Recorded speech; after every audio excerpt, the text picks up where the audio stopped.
Muri yeZimbabwe tinokuchingamidzai zvekare kune chimwe chirongwa pano paZim Facebook Secrets and Confessions. Tadzoka zvekare nemamwe mamessages. Ndegedzai tibva tapinda mumamessages edu atadzoka takakubatirai.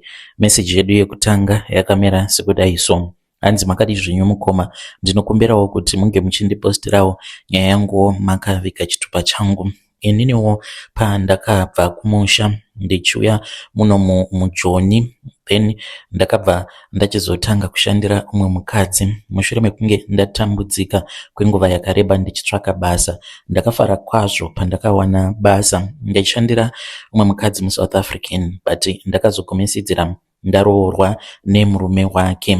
Izvi ndo zvakaitika kuzonosvika ndichizoroorwa nemurume wangu. So I agreed to be a surrogate mother for my boss. Vainge vasingadi kuti tinge tichiita zviri pamutemo because zvinodhura, saka takangotaurirana. Sezvo ndainge ndine boyfriend yangu ndikati zvainge zvisingaite because kuva surrogate ndaitofanira kutoti ndinge ndichizotorara nemurume wamadam boss vangu. Saka vakaramba vachingondikumbira vachiti vainge vachitya kuti murume wavo aikwanisa kuzoita girlfriend. Vakati kana pakangoitika mistake yekuti aita girlfriend, then girlfriend iyoyo yobva yazobatira pamuviri pobva pazvarwa mwana. Worst of all, kana akabuda ari mwana mukomana, my marriage will be over. Vakabva vati asi iwewe kana ukasarudza kuita surrogate, kana Mwari vakati ropafadza, then ukazvarira murume wangu mwana mukomana, I will know kuti zvatinenge tataurirana kuti ndinokubhadhara mari iwewe, then obva wachizoziva kuti mwana uyu anenge ari mwana wangu, unomuyamwisa, then kana wamurumura, then obva waziva kuti anenge ava mwana wangu. Uchitobuda muchipatara ndichaita plan yekuti mwana ange achizowana birth certificate remunomo. So mukomana achitakawirirana, but this was after a very long time. Uye zvekare nema stresses ake awo ainge ava kugara ainawo mukadzi uyu after mwana wake angomuka akafa. So she was very stressed. Ndokubva ndachizosarudza kuti ndinge ndichimubatsira because iyewo ainge achindibatsira. Ndaingoti kana ndikasangana nema problems kumusha aitondipa mari, obva anditi mari iyi chitumidzira hama dzako kana amai vako. Then after ndabvuma zvainge zvakangooma, ndikabva ndazvarira murume wake mwana, ndokubva achizondirongera dhiri and I got deported. Kwamanashi I was a maid. Zita rangu muchanditi Lisa. Ndiri mudzimai ndine makore 30 years ekuberekwa. Ndakazvarirwawo ndikakurira kwaMutoko, ndikabva ndachizouya muno muSouth Africa. Ndakauya muSouth Africa mainge muri mukore ra2015 after ndambopinda mumarriage, then zvikabva zvachizoramba. I then crossed the border into South Africa. Zvinhu zvakatooma, ndainge ndisitomborina kana chitupa because inini amai vangu vainge vasinawo chitupa, saka kuti ndinge ndichiwana kana birth zvainge zvichitonetsa. Ndainge ndiine mwana wangu 1 uyo wandakasiya. Ndauya kunoku ndakambotambudzika zvisingaite and I then got lucky. Ndichangoti after I had gotten lucky, this was after ndawana basa ndikatanga kushanda as a live-in maid. Ndichati kunonzi kuAlberton muGauteng. So these people that I was working for, she was very good to me and iye aindifarira. But nerimwe zuva ndakati ndiri busy ndichikorobha mune imwe room, saka iye nefriend yake vaifungidzira kuti ndainge ndiri panze ndichiyanika hembe, but ndainge ndatodzoka mumba. Vainge vasina kundiona, saka vainge vakagara muliving room vari busy vachitaura, asi mukunotaura kwavo kwavainge vachiita vainge vachindinyeya. Madam boss vangu vainge vachiudzwa nefriend yavo kuti Lisa wako uyu waunofarira, don't you think kuti she is too beautiful? Munhu kana uina maid wako unofanira kuita maid wekuti murume wako haambofi akamuda. She is too beautiful, maid wako uyu dai wamudzinga basa ukatsvaka umwe. Saka madam boss vangu vakabva vati no, it is okay even if she is beautiful, but I don't think kuti she will ever do anything with my husband. So ndakaramba ndichingoenderera mberi nebasa randainge ndichishanda. Murume wacho akabva achizowana tenda. Mushure mekunge awana tenda, mukoma pakaitwa a big celebration. Ndozuva randakatangawo kunwa doro iroro. Then that was when apo patakabva tachizo move out ndokubva tachizotanga kugara kuno ku Senton. So as we are speaking right now, ndatova nevana vatatu avo vandakaita nemurume wangu, who was my former boss, after ndazourayisa madam boss vangu nekuda kwezvavakazondiita mushure mekunge ndazobvuma kuita a surrogate mom. So after losing her only child, like this lady, she was broken, she was heartbroken. Mumba mainge musisina peace, mumba mainge musisina mufaro, and hakuna chinhu chinorwadza sekushanda uchazogona kuti pamba panapa hapasisina kana peace. Murume wacho dzimwe nguva aikwanisa kuita mazuva asipo pamba, waiti kana ukavabvunza vaikwanisa kungokuudza kuti I really do not know kuti aripi, foni yake akaidzima, maybe ari kumba kwavo. Apa vainge vakagara vakavengwa nema-in-laws avo. Saka amai vacho vaiti kana vakauya vamwe nevangu navo vachibva kuEastern Cape, mukoma vaindifarira zvisingaiti vachinditi uri muroora wangu, uri muroora wangu. So after she started crying each and every night, akatanga kuluza weight, she stopped eating. Dzimwe nguva aikwanisa kungogara panze ari ega otanga kuchema. Aiti kana shamwari dzake dzikauya padzinenge dziri kugate, masecurity aiti kana akafona obva ati andipo pamba ngavasapinda. So one day she then called me to her bedroom. Ainge akazadza mazipiritsi pambedha, and then that was when I asked her kuti what is wrong. Akabva ati ini Lisa ndafunga kuzviuraya. Ndikati madam, kana kuri kunzi mukazviuraya, then what about me, what about my family? Zvinozofamba sei, because I depend on you, I need you to live, please musazviuraya. Akabva anditi Lisa, there is no reason yekuti ndirambe ndichingorarama. Ndikati chi, you can speak with me, I can see kuti you are stressed, I know kuti you lost your child, but zvinowanikwa mukurarama. Then that was when vakabva vachizondiudza kuti mushure mekunge vazvara mwana wavo, that was when she had her tubes tied. Vakati I cannot carry another child, never again. Mukoma ndakashamisika nezvavainge vachindiudza. Saka vakabva vachizotanga kundiudza kuti ivo vainge vachida kuti ndinge ndichiita surrogate. Vakanditi you can become my surrogate, but these things that I want us to do, ndinoda kuti tinge tichingozviitira muno mumumba vanhu vasingazozvizivi. I don't want to go through that process because it is a long process. I was stunned. Ndikati ndo zvamuri kuda, but ndakabva ndaramba. She cried, she begged me. Vakabva vatora imwe foni yavo vakabva vati Lisa, ona muaccount kuti mune mari. Saka vakandiratidza, ndikabva ndaona kuti mainge muine 800k yainge irimo mune rimwe bank account ravo. Vakabva vanditi Lisa, I promise you, kana kuri kunzi ukabvuma kuzvarira murume wangu mwana, we are going to make a plan for you. You can even get permanent residency kana mwana uyu akazvarwa. She promised to give me 10% yemari yainge iri mu account imomo. I had nothing, I had no papers mukoma, I had nothing. Ndikatoona kutoti uyu ndo wainge uri mukana. Saka mukadzi uyu, she was so desperate. Akabva ati kwandiri, you know Lisa, inini nemurume wangu, do you know kuti we are not even legally married.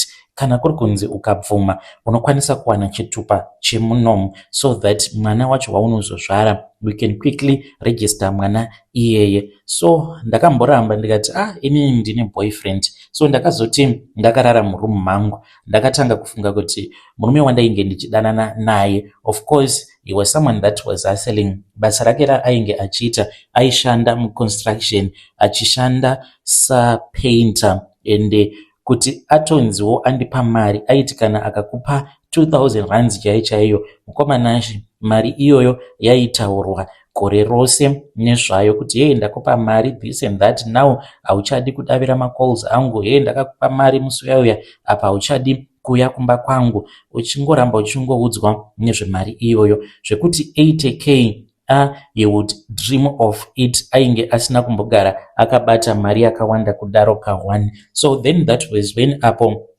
pandakabva ndachizosarudza kuti ndinge ndichibvuma kuita surrogate, but not zvekuenda kuchipatara zviya.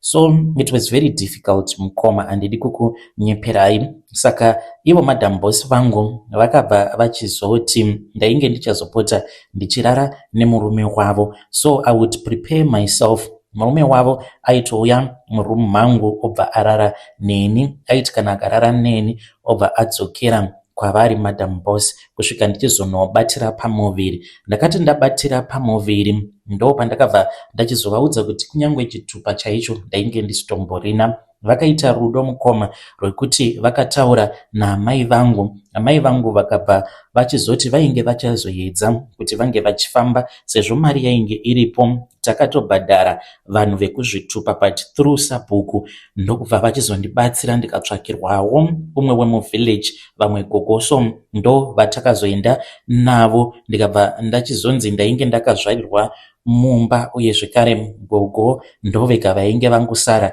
mumhuri. Ndikabva ndachizowana birth certificate, after that ndikabva ndachizowana chitupa, ndokubva ndachizoti passport. Ndakazowana passport pandainge ndava 4 months pregnant, and then I returned back to South Africa. Ndadzoka kuno kuSouth Africa ndipo apo pandakabva ndachizochata nemurume wamadam boss vangu, but wainge ungori muchato wekungotiwo mwana uyo wandainge ndakatakura ange achizokwanisa kuita muSouth African. Takaregedza kurara tose nemurume wamadam boss wangu apo pandakangofind out kuti ndainge ndava nepamuviri pandakatanga kurutsa, and then ndokubva vandibvunza kuti Lisa, are you pregnant? Inini ndainge ndichitoramba. I think it was because of my hormones pregnancy, because ndakazongotanga kungoita stubborn, but they understood kuti I was pregnant, and the husband was very excited because taiti tikaenda, but ndaendeswa namadam boss vangu. Inini na boss vangu tainge tisingambofambe tiri vaviri kuchipatara, ndaendeswa kuma private clinics, and then that was when we discovered kuti it was a baby boy. Mukoma uku nekusaidi mapapers angu akatogadzirwa, then I became a temporary resident. Zvose zvainge zvichitofamba negwara rakanaka. So then that was when this other day pandakangotanga kurwara, wainge huri usiku, like ndakangotanga kungozvimba makumbo. So then that was when we went to Mediclinic and we returned back. When we came back ndo pandakatanga kuona kuti because of the false miscarriage that nearly happened, like my husband, he was so scared. That was when pandakatanga kuona kuti he was now scared and he wanted to see kuti was I fine. Each and every morning aiti kana amuka ava kuda kuenda kubasa aitodarika nemu room mangu, ndainge ndichiri kushanda zvangu samaid, but each and every weekend pane mumwe mukadzi wekulocation ainge achiuya achizoita washing. Ainge asingatozvizivi mukadzi iyeye kuti nhumbu yandainge ndiinayo yainge iri nhumbu yemurume wamadam boss vangu. So I started to notice kuti each and every morning aitouya murumu mangu, how are you Lisa, uri saying, is the baby okay, no bleeding? Ndobva ndati yes, I am okay. He would check my feet, uye zvekare aitanga kungondipuruzira and he will be like, you're going to be okay, over andikisa dumbu.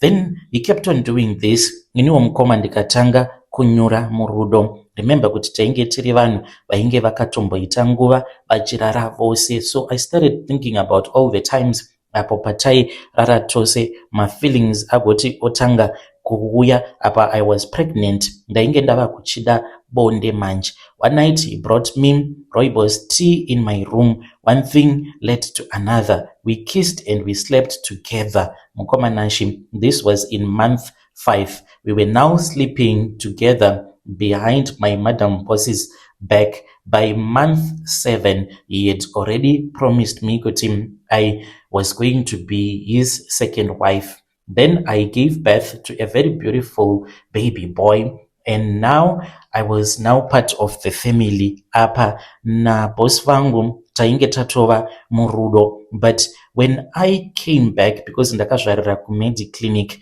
when I came back mukoma, I saw kuti madam boss vangu vainge vava kungondiitira hasha. Mwana aichema uyu, mwana uyu aingoti kana akangochema chete, then that is when she will get so mad at me and over atanga kundipopotera achinditi hausi kuzviona kuti mwana ari kuchema here. We went and tikaitira mwana birth certificate. Pane kachitsotsi kakaitika mukoma. Zuva iro randakazoona kuti pane kachitsotsi kakaitika. This was the day pakauya vamwe veHome Affairs, but akatoita vekutohaya vanhu ava mukomanashi, because even though ndainge ndiine mapapers angu, kunyangwe pandakazodzoka I saw kuti everything, my permit was done in a legal way and musystem ndainge ndatogara nditorimo, but ipapo akangondiitira utsinye akashanda nemamwe ma-immigration officers avo ainge achiziva. Then that was when she accused me kuti ndainge ndakamubira mari. Vanhu ava vakauya vakandisunga, murume wake ainge asipo, mwana mukoma, kuti ndinge ndichitora mwana wangu. That was when birth certificate parakabuda kwava kuona kuti zita rangu rainge richitomboripo pabirth certificate, painge paine zita ramadam boss wangu uye zvekare neremurume wavo, ndivo vainge vachinzi vabereki vemwana wandakazvara inini.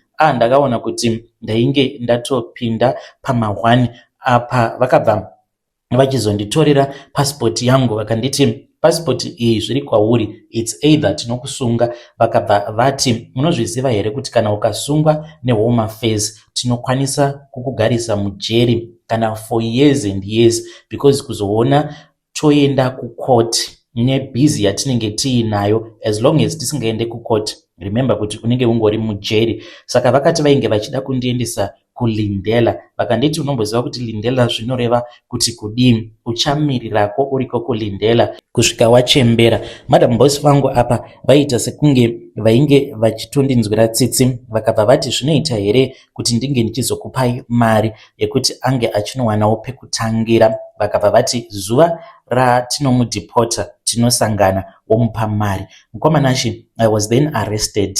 Passport ikatorwa zvikanzi it was evidence inoratidza kuti ndainge ndiine permit yefake. Then that was when I stayed in prison for 4 days mukoma. Apa ndainge ndichiri kuyamwisa panguva yacho iyoyo, but mwana ndainge ndakamanikidziwa kuti ndinge ndichimudzidzisa mukaka wemubhodhoro. So then that was when apo pandakabva ndachizonzi I was going to get deported. Ndiri mujeri kudaro ndaitorwa ndichinzi ndikuendeswa kucourt, but I think kuti yainge iri court yefake. Ndaitoenda kuoffice yamagistrate, ndobva ndatonzi gara apa. Then ndobva ndatonzi ndava kutotongwa, mapepa achitonyorwa, ndikabva ndanzi zvechokwadi my permit was fake, tainge takawana permit yacho nechikiribidi, you are going to be deported. I got deported mukoma. Then takazoti tava mumesina, ndo pandakabva ndachizopiwa bag neumwe mupurisa. Ndapiwa bag iroro mukoma, ndakanzi bag iroro ndaifanira kuti ndinge ndichizorivhura ndava kuZimbabwe. And then that was when I opened the bag, ndikaona kuti mainge muine mari. Mari iyi mukoma yainge iri 35,000 rands yekuti ndinge ndichiwana pekutangira. Ndakachema mukoma, ndainge ndichichema ndichifunga mwana wangu wandainge ndasiya kuSouth Africa.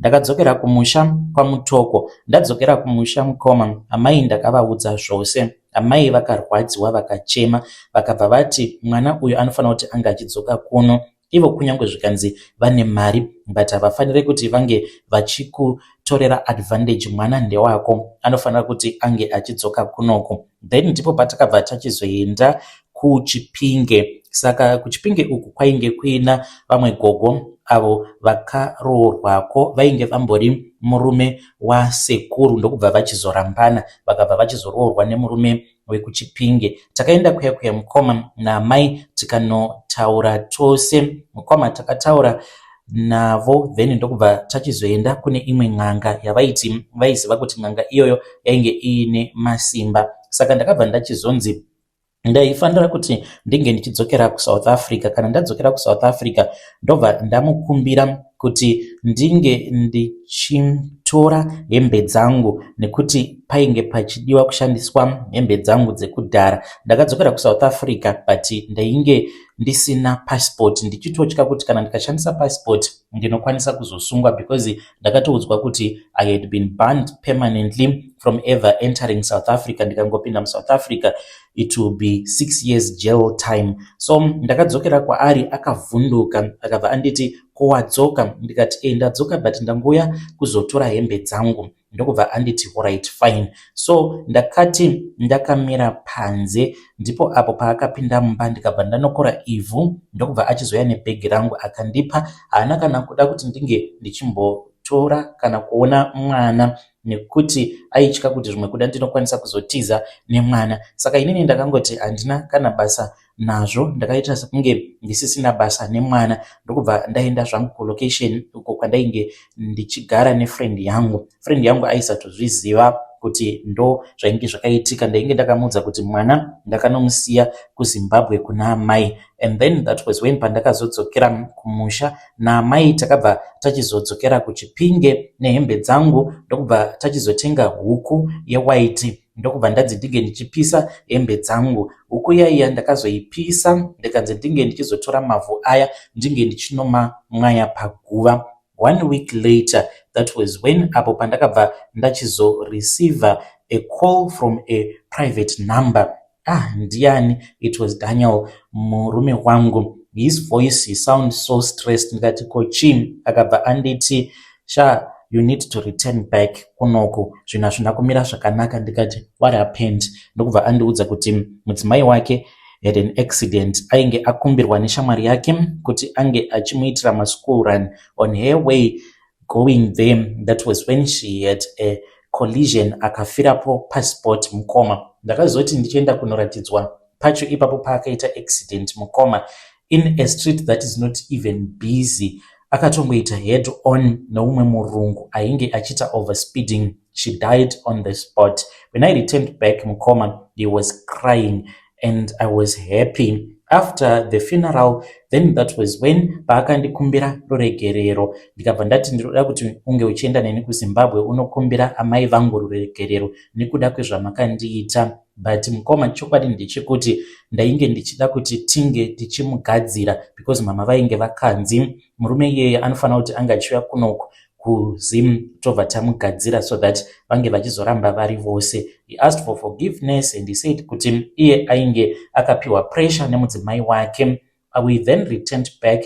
Today we live in Sandton. Tine vana vedu vatatu. Our first born watakaita, then the other 2 vatakazoita. Ndo zvakaitika izvi mukoma. Dai kuri kunzi nyaya yangu yakazongoperera ipapo, vamwe vaikwanisa kuti it's happily ever after, but dambudziko riripo razondiunza pano nderekuti ndinomuka makuseni oga kuma 3 am ndinenge ndichinzwa kunhuhwirira iya yavanoti lavender mumba. Ende ndinoti kana ndikamuka ndikanzwa kamunhuhwi kelavender mumba, then ndinobva ndachizomuona. Ndinoona chipoko chake, dzimwe nguva ndinoona chipoko chake mupassage, zvekuti kana murume asipo mukoma ndinenge ndichitya. Ndinosarudza kurara mukitchen, door rakavhurika, so that ndikaona chipoko chake ndinobva ndabuda panze.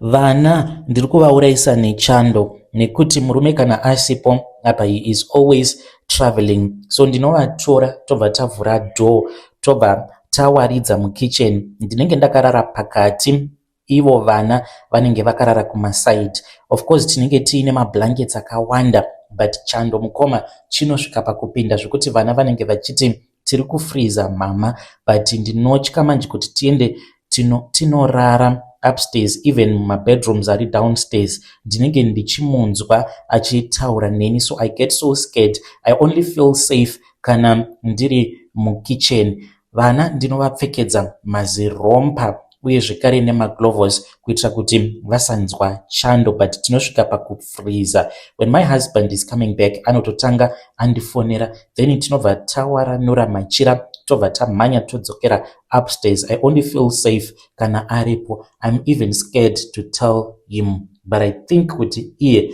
he knows, nekuda kwekuti zvavakandiita nezvakazoitika after that aneka kunyumwa kuti pane zvakaitika, but he's comfortable nekumuitira kwandakazomuitira vana.